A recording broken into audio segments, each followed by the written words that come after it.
Chico Santa Cruz participou do Flow Podcast e falou de muitas coisas, falou de política, do Bolsonaro, do Lula, mas eu diria que o grande destaque foi Ciro Gomes, ele que é um eleitor declarado, fez campanha em 2018 e já está fazendo campanha para o Ciro para as eleições de 2022. Eu fiz um resumo dos principais pontos que eu consegui perceber durante as mais de 3 horas de vídeo, e eu quero aqui trazer para vocês. Mas antes eu quero pedir ajuda para que quem puder se inscreva no canal, ative as notificações, isso é muito importante. E se você gostar, deixa aí o seu like e comente se você assistiu, se não assistiu, o que você achou da participação dele lá. Uma frase que chamou muito a atenção é que ele disse assim: eu fiz campanha para o Ciro e continuo fazendo campanha para ele. E aí eu preciso destacar aqui que ele não só faz, como ele deixa escancarado que faz. Quem for no Twitter do Chico agora vai observar lá, ele deixou fixo lá em cima, dizendo: vou apoiar Ciro Gomes em 2022, mas não esperem de mim qualquer ataque a Lula ou ao PT. O nosso inimigo é Jair Bolsonaro. Dito isto, adiante. Então assim, ele tem uma postura que é a de muitos artistas de defender um candidato, mas ao mesmo tempo evitar criticar outros. A gente precisa respeitar, ninguém é obrigado a ter a mesma postura, meio que uniforme, ou a postura daqueles que a gente admira. Claro que até nessa questão aqui, o Ciro ataca Lula, ataca PT, ou apenas coloca as críticas que deveriam ser colocadas? É normal que quem assistir esse vídeo pode achar que o que o Ciro faz é um ataque, outros acham que o que o Ciro faz são críticas pontuais em relação àquilo que, de fato, o PT fez de errado ou que podia ter feito certo e não fez. Então esse é um ponto que a gente precisa entender e avançar, como ele mesmo aqui diz lá no tweet dele, né? E ele coloca: eu não estou aqui eu não estou ali nessa posição de defensor do Ciro por causa dele. Estou ali por causa do projeto que eu acho que é interessante. Detalhe, isso é algo que o Ciro vive pedindo para a gente. A gente precisa pensar em projeto, em ideias e não em pessoas, em personagens. Não adianta a gente cultuar um mito, um salvador da pátria e esquecer que daqui a pouco este pode não querer ser candidato, pode ser impedido, pode morrer, pode acontecer um monte de coisa. E se a gente cultua uma pessoa, quando aquela pessoa deixa de participar de um processo eleitoral, como é que a gente fica? Eu voto na pessoa ou na ideia? Então, isso é um ponto interessante. É claro que esse nível de politização, em especial no Brasil, ele talvez demore a acontecer. Mas é necessário a gente plantar a semente para que a gente julgue as ideias, o exemplo. Né? Se ela esteve no poder, ela deu exemplo daquilo que ela hoje defende enquanto candidata? Então é necessário observar tudo isso, né? E o Chico deixou isso muito claro durante a sua participação no Flow. E o Igor perguntou: por que tu gostou do projeto dele? Abre aspas para Chico Santa Cruz. Primeiro, porque eu acho o Ciro muito inteligente. E se você procurar um processo contra ele, não dá para inventar uma fake news por corrupção. Ele não é processado por corrupção. Bom, aqui eu faço um parênteses assim. A fake news é algo falso, então até daria para inventar. Mas não dá para você acusar o Ciro de ser corrupto de uma maneira correta, porque ele não é. Então você pode acusá-lo baseado em fake news que vez ou outra tentam criar. Mas de fato, o Ciro até se vangloria muito disso e diz que não é mais do que a sua obrigação, de que ao longo de mais de 40 anos de vida pública, nunca respondeu a um inquérito por corrupção e improbidade administrativa, nem para ser absolvido. Fala, não, moveram um processo por corrupção e ele foi absolvido. Não, nem isso o Ciro tem.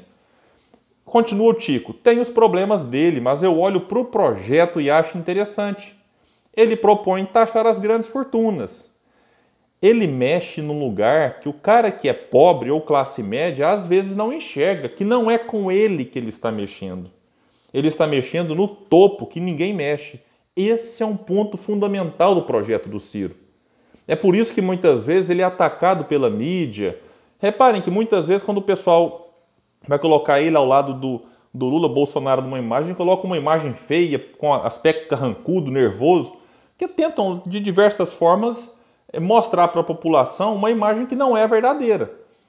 Porque o Ciro mexe onde ninguém mexe. mexe lá em cima. Taxar grande fortuna, ele vai incomodar quem? Quem tem grande fortuna. Taxar grandes heranças, ele vai incomodar quem? Quem tem grandes heranças.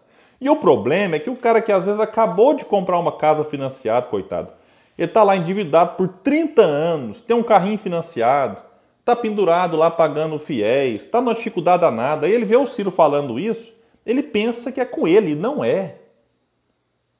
E o Tico deixou isso claro, é preciso a gente ter consciência de classe, que é uma crítica que ele faz aqui, né, de que o PT não provocou isso na sociedade, não proporcionou isso.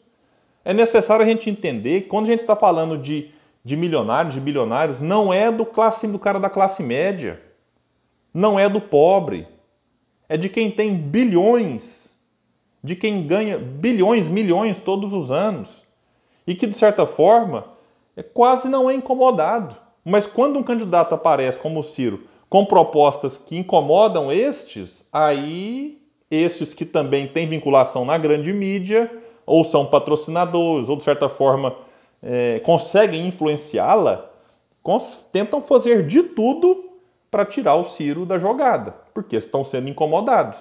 E o problema é que aí eles recebem a ajuda de quem? Do povão. Porque não é culpa do povão, é porque o povo recebe isso da mídia, do jornal, da internet, do WhatsApp e não avalia. Por isso que é importante a gente saber onde é que a gente está. Será que eu que tenho esse meu carro financiado, a casa, ou que eu acabei de quitar, vou ser incomodado com as propostas do Ciro? Talvez esse seja um desafio do João Santana, que é um gênio do marketing, traduzir isso e levar para o povo para acalmar. Falar, calma, não é com vocês que a gente está querendo mexer, não. É com quem está bem mais lá em cima. Disse que não reproduz as críticas do Ciro ao PT. Diz aqui, eu tenho críticas ao PT? Tenho, disse o Tico. Eu vou defender o PT? Não. E aqui, durante o programa, a gente percebe que sim, em vários momentos ele faz críticas ao PT. E ele também faz algumas defesas. Eu vou até trazer algumas aqui, por exemplo. Quando ele fala tenho críticas e que não vou defender, é nesse sentido talvez mais duro, de ficar reproduzindo nas redes sociais. Mas é claro que quando indagado, ele vai criticar o PT naquilo que tem que ser criticado e vai defender naquilo que tem que ser defendido. Disse que o Lula se deu bem porque aproveitou o boom das commodities. E a gente sabe que essa é uma realidade. Teve reformas estruturais durante os governos petistas, nada que impactasse de fato e de uma maneira sustentável na vida do pobre e da classe média. Tanto é que muita gente ascendeu, diante da crise, voltou para onde estava antes. Se a gente pega alguns estudos, eu vou até deixar aqui um link embaixo, mostra que a desigualdade social durante os governos petistas praticamente não se modificou. Ficou estável. Outro ponto, quando ele fala aqui, ele defende o Biden e o plano Biden dos Estados Unidos e fala que é algo que nem o PT fez no Brasil. Claro que aquele pacote trilionário, naquela proporção, nem o Brasil tem condição. O que os Estados Unidos fez é algo, assim, que tem muito tempo que não se vê. Mas dava para o Brasil ter feito algo naquele sentido, mesmo que em menores proporções. Ele diz aqui que o PT não fez. E o Ciro, inclusive, tem tentado mostrar nas suas redes sociais que o que o Biden está propondo agora é algo que ele, Ciro, já propõe há muito tempo. E ele até se justifica dizendo que me associam ao petismo porque eu fui o primeiro artista a levantar-me contra o impeachment da Dilma. Sim, o Tico disse que nunca votou no Lula, mas diante do golpe que estava sendo tramado e que foi colocado em prática ali contra a Dilma, ele se levantou. E eu me recordo bem disso mesmo. Só um detalhe, o Ciro também foi um dos que defendeu a Dilma durante o processo de impeachment, quando era moda atacar o PT. Hoje a gente percebe que o Ciro não tem esse reconhecimento por parte de muitos petistas, que o atacam ferozmente. O Ciro, vendo que estava sendo tramado ali um golpe, pegando uma pedalada fiscal de pretexto para derrubar uma presidente eleita, ele se movimentou politicamente falando, tentando convencer deputados a votarem contra aquilo que estava sendo colocado e conseguiu, teve êxito. Ele até diz que o Ceará, por exemplo, é o estado que deu 2/3 de votos contrário ao impeachment. Mas isso custou caro, porque na campanha de 2018, muita gente olhava para o Ciro como se fosse assim, um petista não filiado ao partido. Ah, então quer dizer que não valeu a pena ter defendido a Dilma em 2016? Valeu, porque o que o Ciro tem que se preocupar é com a coerência. Se isso vai render votos ou não, aí é uma questão que o povo decide. Mas o Ciro foi muito coerente.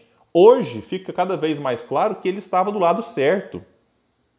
O próprio Monark e o Igor, que são indivíduos assim que são, não vou nem dizer antipetistas, mas talvez sim, concordaram que realmente a pedalada daquela época foi só um pretexto, que todo mundo fazia aquilo, mas que a Dilma tinha perdido força política por conta da crise econômica, e o impeachment, que é um remédio não para governo ruim, mas para governo criminoso, foi colocado em pauta e foi aprovado. Então a gente percebe que o Ciro, naquela ocasião, ficou do lado certo, pagou um preço alto, e nem a gratidão de boa parte dos petistas ele tem. Contra a corrupção, é um assunto ali, mas não é contra a corrupção e tal. O Tico falou um negócio que é importante, que a pessoa, se o bolso dela tá cheio, ela olha para a corrupção no governo e deixa para lá. Mas, de repente, se a crise econômica vem e o bolso dela fica vazio, aí ela vai onde? Vai na corrupção, que foi o que aconteceu. Teve corrupção no governo petista? Teve. Muita corrupção. Mas conviveu com isso durante um bom tempo. Mas quando vem a crise econômica, aí pega nisso para derrubar o governo. E é necessário a gente entender que não dá simplesmente para acusar o povo de estar errado nisso. É difícil, gente. Se a gente pega uma categoria, os caminhoneiros que abraçaram Bolsonaro e talvez ainda hoje estejam com ele, de uma forma assim que a gente tem que começar a entender por que eles fizeram aquilo. Olha, o cara sai de casa cedo, não sabe se vai voltar à noite, vai ficar uma semana fora de casa, pegando estrada ruim, ou quando a estrada é boa tem que pagar um pedágio caro, comendo em lugar ruim, dormindo mal, com risco de ser assaltado, sofrendo risco de acidente na rodovia. De repente ele passa buraco, estraga o caminhão, paga um imposto caro. Ele liga a televisão, corrupção, corrupção, corrupção. Gedel Vieira Lima preso, Cunha preso, Palocci preso, Palocci devolve 100 milhões. Réu confesso. O que ele vai ligando uma coisa com a outra? Opa, tudo de ruim que eu estou passando é por quê? Porque o dinheiro que era para vir para cá está indo para o bolso deles. Então isso é muito forte. Ou a gente entende isso e assume os erros, né? Porque de certa forma aconteceu corrupção? Aconteceu. Não dá para negar. Ou então a gente vai simplesmente deixar esses caminhoneiros sair do Bolsonaro e ir para outro candidato que vai negar o problema.